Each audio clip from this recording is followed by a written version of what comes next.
Dobar dan. Dobar dan i vama. Po četvrti, peti put, tko to zna, bit će još prilike. Dakle, usred globalne krize smo već neko vrijeme, barem se tako piše.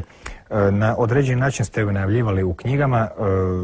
Po vama, kako se ona zbila, otkuda je stigla, ako je umjetno stvorena, što se njome htjelo postići iz vaše perspektive? Well,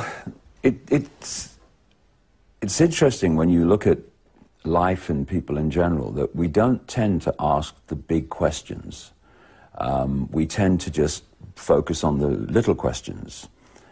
So we'll ask about how much money this costs or how much money I'm earning and all the rest of it. But we don't ask the big question, which is, what is money? And if we don't know what money is, then we can't understand how we're manipulated through the money system and how what we call banking is legalized theft.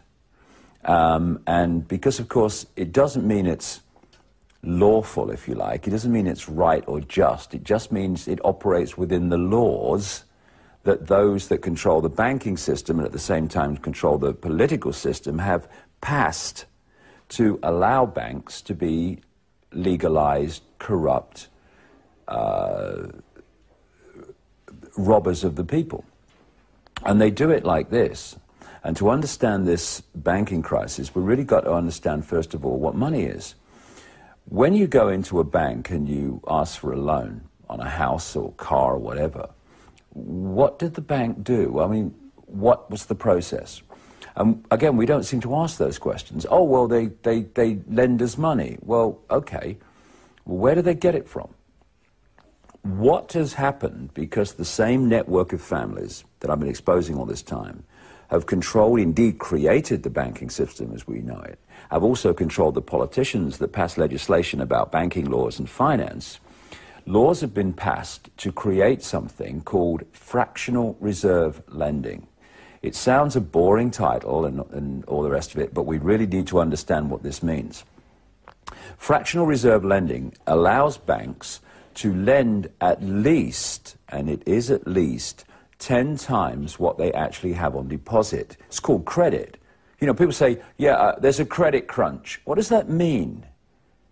It means that loans of, in effect, non-existent money are not being made on the scale they were before. But I'll come to that in a second. You go into a bank and you put $1 in a bank, say. That bank can now lend 9, 10 times that dollar because the law says you only have to have something like 10% of your theoretical money that that bank has on deposit. All the rest you can loan out. So you go into a bank and you borrow $50,000, say. Now, what the bank has done to create that is type into your account $50,000. It's not there. It's called credit, $50,000. From that moment, you start paying interest on $50,000 to that bank that has been created simply by someone at the bank typing $50,000 into your account. Staggering, but true. They've not moved precious metal anywhere. They've not moved real money into your account, but the theoretical figures on a screen money that they create out of thin air. But it gets better, or worse. I then take $50,000, a check, of that money, and I buy a car. The person I buy the car to takes the $20,000 and he puts it in his bank. Now his bank, Bank B, can lend 10 times on that $20,000, which at Bank A has been created out of thin air. Then he signs a check to someone else or buys something else, and then the person they buy it from, they put their money in their bank, which is Bank C. Say he bought something for $5,000. Bank C can now lend 10 times the $5,000, which has come from that bank being able to lend on the $20,000, which goes back originally to Bank A, where the money was created out of nothing. Now, when you follow this round, and some people have done the maths, one loan to one person, or fresh air, out of nowhere money, credit, when it's traveled around the banks and gone from person to person, the interest the banking system as a whole gets from that original one fresh air loan is stupendous. And every time you go to the bank and you have a loan, you're starting that process again from the money that you loan. Now this, it has obviously fantastic implications for control of society, but it goes further. What is the difference between an economic boom and an economic depression? It's the amount of money and the perceived value of that money in circulation at the time. So this is what the banking system has done over and over and over again, and we're seeing it now in a very extreme way. Stage one, you want to stimulate a boom. So what do? You make lots of loans, because that's how money comes into circulation. People say, how does money come into circulation? It's governments in it. No, it's banks, private banks making loans. The more credit they give out, the more money they put into circulation, the more they have what now is a credit crunch. What they're doing is taking money out of circulation. So in stage one, they make lots of loans to people, and the criteria for getting a loan comes down and down and down, so more and more people get them. This puts lots of units of exchange in circulation, and therefore the ability for people to buy things. This means that companies have to make more things to meet demand. So people get more jobs, and there's more orders on the books, etc. And people say, hey, we're in a real boom time now. In boom times, because of the confidence that people have, because there are lots of orders at their company they work for, their jobs are strong and safe and all the rest of it, I think it is, people tend to get into more debt. So they borrow money for a bigger house, they have a bigger car, they might have 2 holidays instead of 1 or whatever. And they're doing it overwhelmingly on borrowed money, this fresh air money. What this creates eventually is an economic boom where lots of people have got themselves in lots of debt during this boom time. Then, at the optimum time, to bring about the outcome that they want, the banking system, which basically works as one unit because it's coordinated. You see individual banks, but the system itself works as one unit through these banks. What they then do is they create a situation that justifies them taking money out of circulation. So what they do is they raise the criteria massively, that's what's happened now, of what you need to do to get a loan. So what they're doing is they're taking money out of circulation. They also can call in loans that are already out there, and this combination means that there's not so much money, units of circulation, exchange in circulation. So people can't buy as many things. So companies don't have to make as many things. So people start losing their jobs. Companies start going bankrupt.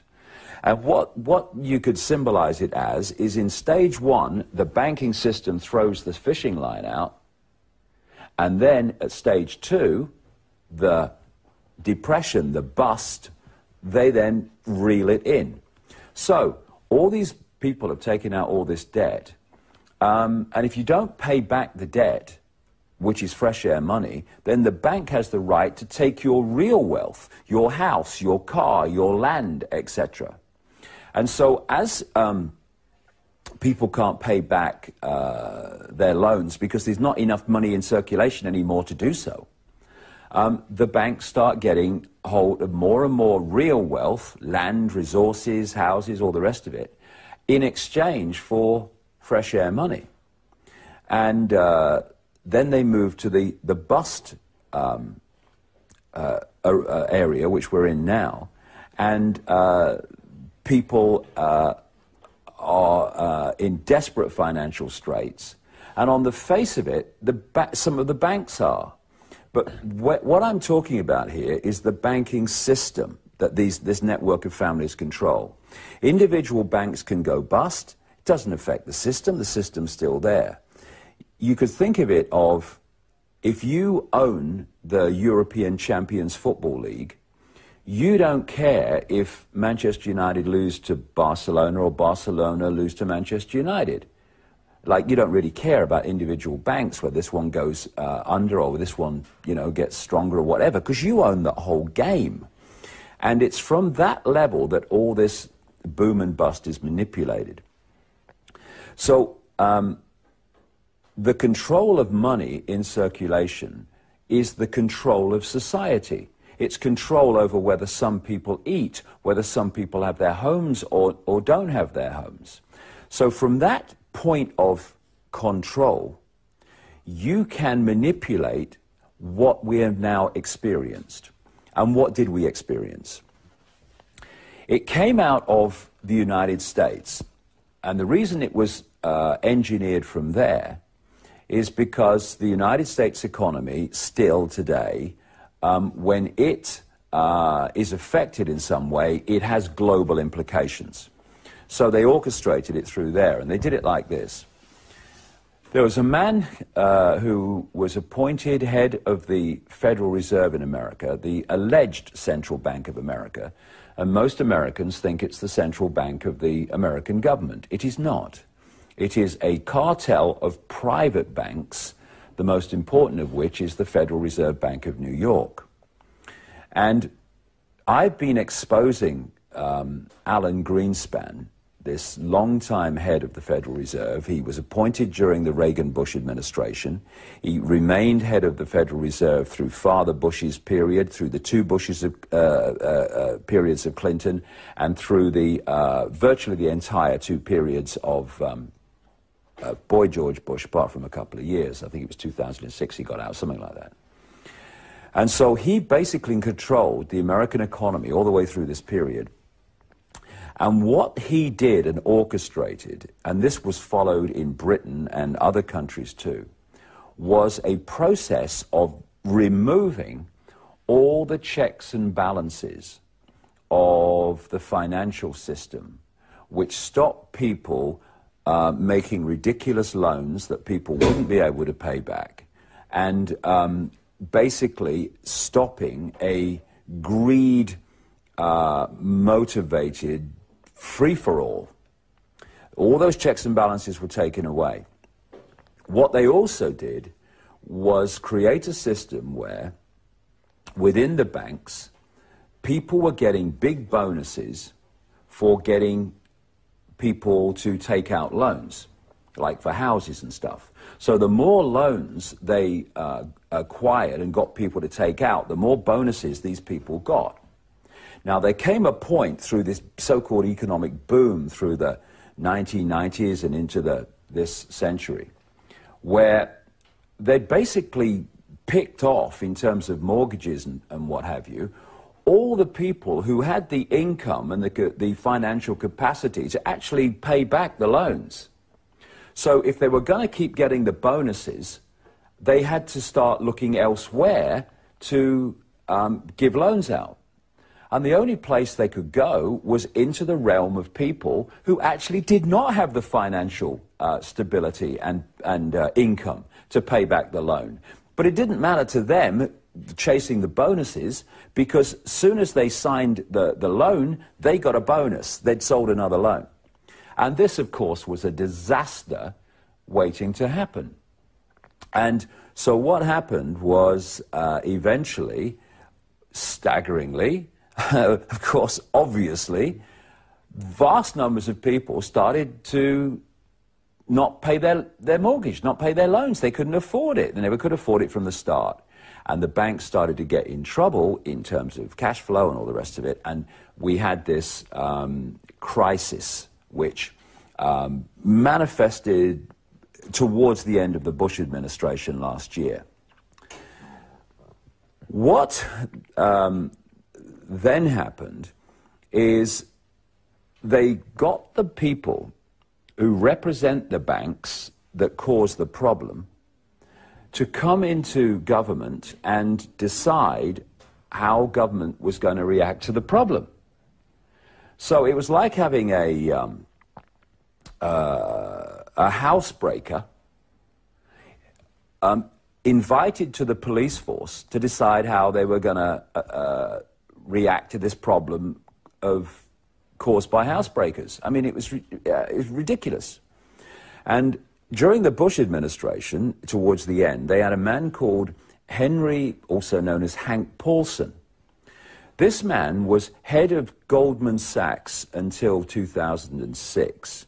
And Goldman Sachs, under his stewardship, was a major player in creating this collapse.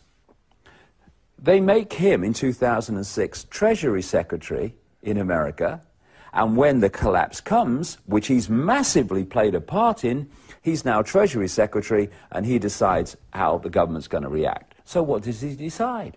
That the government, in other words, the American taxpayer, is going to throw multi-billions, hundreds of billions of pounds, or dollars in their case, at the banking industry to prop it up from the problems it has itself caused. This was going to stabilize the system. They knew it wasn't. And so then comes Barack Obama, who claims to be Mr. Change, but he's Mr. Business as usual, just another frontman for the same network of families that controlled Bush. So he comes in, right in the middle of this crisis of the banking system and the financial system. What does he do, Mr. Change? He appoints an economic team which is like a who's who of those who were massively responsible for creating the problem. He brings in the president of the New York Federal Reserve Bank, this key bank in the Federal Reserve cartel, which was fundamentally involved in all the deregulation that allowed this free-for-all to happen and the collapse to come.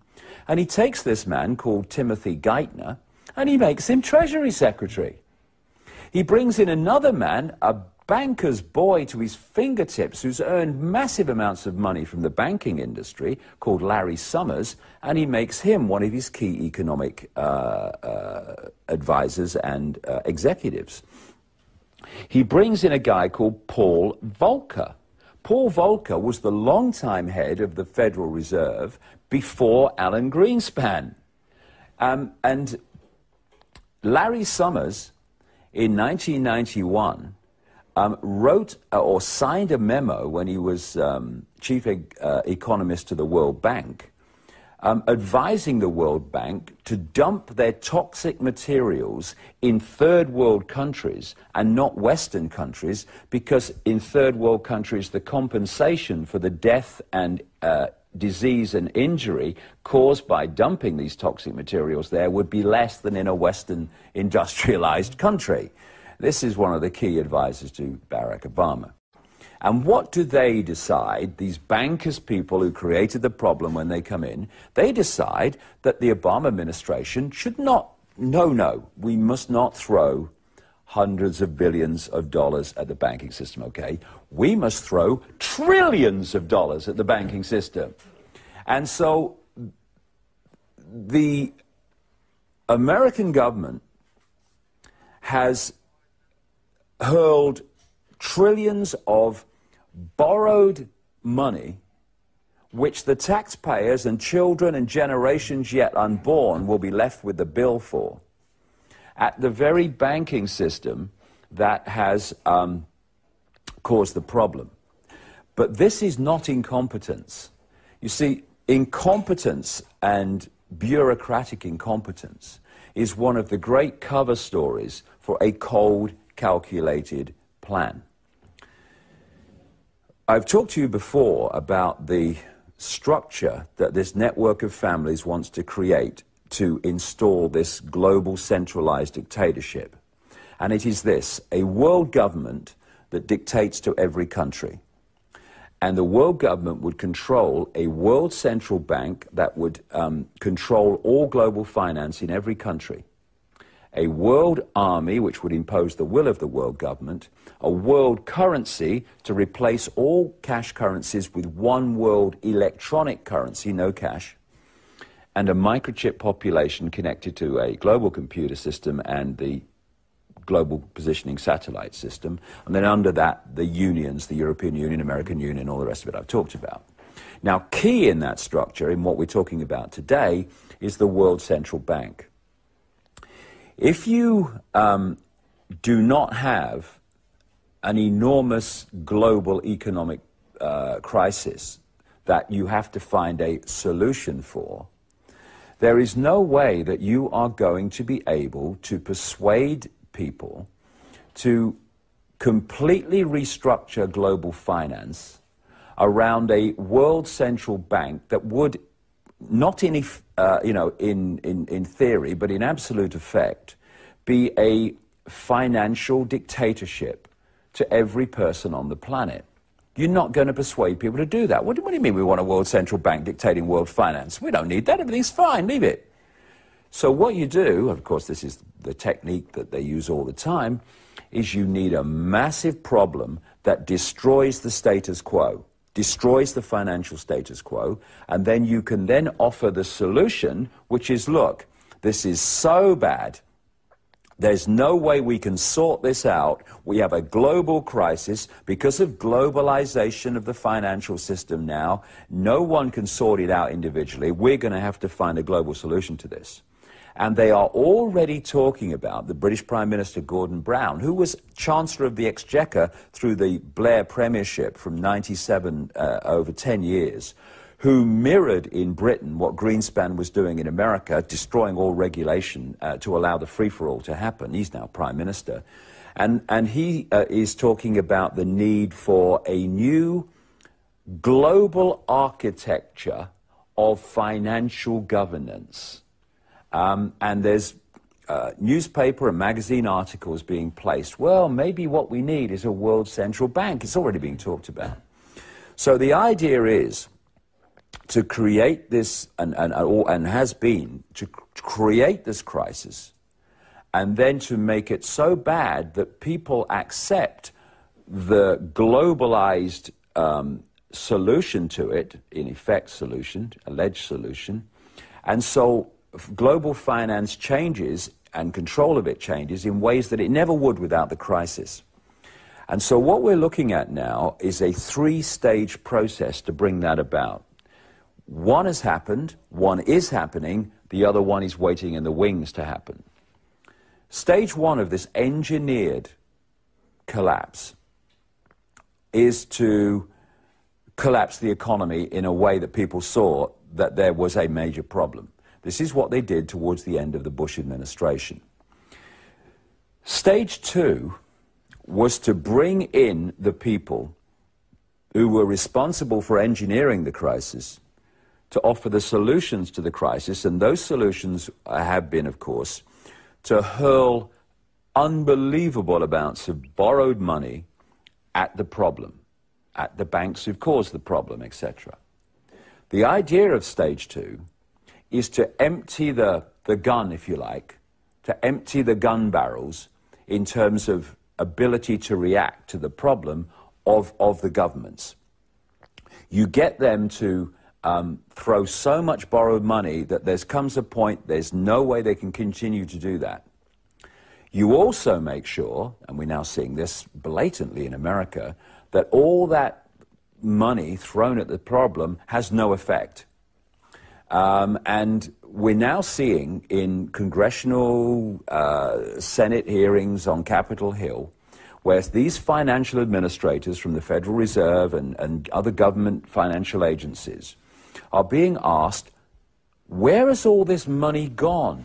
Where has all this vast amount of money gone that's been thrown at the banks? Who's got it? What have they done with it? Where is it? And they're like, well, we haven't done the audit yet. No, you don't know, do you? Well, I can't tell you at this moment, no. It's gone into a black hole because it's not meant to have an effect. And what they're doing in America, and some financial experts are exposing this, is they're artificially manipulating the figures of the banks to make it appear as if their problems are getting less and they're starting to, make money again. It's all financial manipulation to give the impression that things are turning around when they're not. This is stage 3 now. And I can't say when this will be. I can say when it will be, but I can't say when it will be in time.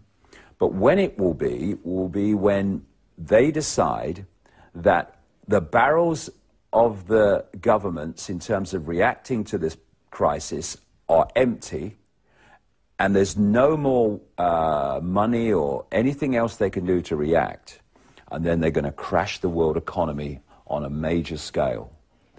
And how bad will it be? It will be as bad as is necessary to get the world to accept a totally restructured global financial system based on a world central bank, which will be a dictatorship to everybody on the planet in terms of finance and financial potential and opportunity, etc. Now, what they want at the world government, world central bank level is just a mirror of what's happening in the European Union. See, in the European Union, they have the bureaucracy dictating from the center, which is what they'd want the world government to be at a world level. But they also have the European Central Bank, which is the dictator of finance within the European Union. So what will happen when they go to this world level is you'll have the World Central Bank as the prime dictator, and then it will operate down through the European Central Bank and the Central Bank of the other unions that are being created, like the African Union and the American Union that they're closing in on. And so you have this financial pyramid of central banks headed by the World Central Bank, which will control all global finance. And there are many reasons why they've engineered this collapse, but this is a key reason why they've done it. And, just watch what unfolds. And we'll see when they first start talking about, we really need a World Central Bank. It might not be too far from now. It's just a case of how bad do we have to make it before we get what we want. And if they have to make it really, really bad, well beyond the 1930s Great Depression, they will do so, because they're ruthless. U cijelom svijetu danas postoji nekakva vrst povjerenja, uzdanja u novog američkog predsjednika, zbog toga jer Amerika naravno ima najveći utjecaj na svjetske financije. Naravno, prema vašim knjigama, cilj je u stvari Ameriku uništiti kao globalnu silu da bi se moglo stvoriti jednu drugu globalnu državu. Vi u samom slučaju baš ne zvučite kao optimist po pitanju povjerenja u novog američkog predsjednika. I've been talking about Barack Obama and writing about Barack Obama for many, many months, well before he won the election. And a lot of people criticized me for it, because I was saying that this man is a total fraud and a total fake, because people looked at his smile, his switch-on smile. Is the camera on? Yes. Oh, wait. It's this switch-on smile. It's like Tony Blair, Press the button, get the smile. And what he was saying about change and I stand for the people and yes, we can and all the rest of it. Hope, something to believe in. And they took that on face value, and that's what people do. That's why they're so easy to manipulate. So what I did, I started looking at his background. And he comes out of the most, or at least one of the most, corrupt political systems on the planet, which is Chicago, Illinois.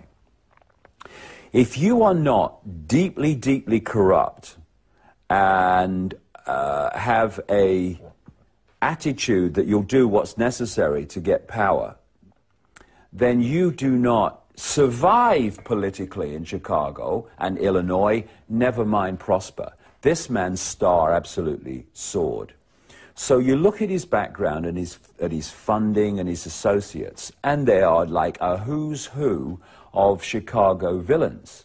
including a man called Tony Rezko, who's one of his major fundraisers of for his political career, who is now in jail for fraud. And again, around him are a series of people who you wouldn't trust to tell you the time in a room full of clocks. That again come out of Chicago. There's a man called Rahm Emanuel. This man, you know when Rahm Emanuel's lying because his lips are moving. And he's now White House Chief of Staff, controlling the Obama administration from the White House. And another man who's a close associate and works as one unit with Rahm Emanuel is a man called David Axelrod, another figure out of the deeply corrupt Illinois Chicago system, who was the man that orchestrated Obama's entire election campaign. He is now senior White House advisor to Obama, and he's the man who oversees the writing of everything that he says. And I mean writing because in America now, because Obama's gone back on so many fundamental things he said he would not do, and gone back on things he said he would do, that in America, very quickly now, a lot of people who supported him are going, hold on a second, what did we let ourselves in for here? And one of the things that they're seeing, which is a blatant confirmation that he's just a front man, just a salesman. I call him a used car salesman. He's not there to decide policy, he's there to sell it. And when you watch him speak, in any situation virtually, you will not see him look straight ahead. Just let people watching this program watch Obama when he's making a speech, even a short announcement often, and you'll see him look right, speaking, then he'll look left while he speaks, and then he'll look right again while he's speaking, and then left. What he's doing is looking at two teleprompter boards which have the words going down of his speech, which he's reading. He is so welded to these teleprompters and the words that have been written for him, overseen by this guy David Axelrod, that on St. Patrick's Day in 2009, Obama attended a St. Patrick's Day reception, which the White House had invited people, including the Irish Prime Minister. And Obama stood up to make his welcome speech and thanked himself for inviting everybody because the Irish Prime Minister's speech was still on the teleprompter and not his own. So he started reading someone else's speech. And he's known in America now more and more as the teleprompter president. And so right down to even what he says in public is written for him. He is just there to sell the policies created in the shadows by the same network of people, of which Emanuel and Axelrod are public faces, of the force that controlled the Bush administration. So I've talked to you before about this technique, problem, reaction, solution, which is what we're talking about with the credit situation. Create the problem, get the reaction, do something, fear, and then offer the solutions to the problems you've created. What they've done now with the last two presidents is have a presidential version of problem, reaction, solution. Bush was brought in to front up the creation of the problems, overseas wars and extending the American military, and towards the end, this financial crash. And then in comes Mr. Smile, Mr. Fake, to offer the solutions to the problems that were created through the Bush administration. And these solutions are advancing the agenda of that network that controls Obama as much as it controlled Bush. And this is why all the things that Obama said during his election campaign about civil rights, about not holding people without charge or trial, about what he would do financially, and a great swathe of things. He's gone back on all of them because what he said he would do was just to get the votes to get elected, and now he's in, he's just following the agenda of the people who put him there. He is no more Mr. Change than George Bush was. But what they did with Obama, and of course this guy Axel Rod orchestrated it, was to have the most blatant mass mind manipulation campaign that you could ever see. I studied mind control and mind control techniques in great detail over a period of some 5 years towards the end of the 90s and into the 2000-2001. And I'm watching this Obama campaign unfold against Hillary Clinton and then against John McCain. And all these techniques are being used. And what they did with Obama was this, and this is used in many countries, and it's good to be wise to it. He kept repeating mantra phrases of change. And of course, behind him, whenever he spoke, there was these people holding, you know, these bits of paper and placards, change, change, Obama, change, all going in the subconscious, all mind manipulation. He talked about change, he talked about hope, he talked about something to believe in, and he talked about, yes, we can, yes, we can. At no point did he ever specify what any of that meant. So instead of people saying, well, hold on a second, this all sounds very nice, but what do you mean, Mr. Obama? What do you mean by this? What kind of change? What kind of something to believe in? He was never pressed on any of this. It was just the mantra. And what this created, by design, it created a situation where Obama became a blank screen on which vast numbers of people projected their version of what change, something to believe in, and hope, etc. meant. So, in effect, they manipulated the mass consciousness, or lack of it, to make Obama all things to all people. Because they got him to, if you thought change that you want meant this, you projected that onto him. Yes, he stands for the change that I want. So then he came into office, and of course all that's gone out the window. And he's now introducing, and this is the other thing, because of the smile and the I'm the good guy. By the way, what you need to know, and all you need to know, is I'm not George Bush, okay? Because George Bush's popularity was so low. But because of the public perception of George Bush, Obama is being able to get things through that Bush would never have been able to do. Davide, hvala, kao i obično, baš smo se napričali, barem vi. U svakom slučaju vaše teme odrađujemo ratama, kao što se to radi s kreditima, nadamo se da neće na kraju sve doći na naplatu, odjednom pa da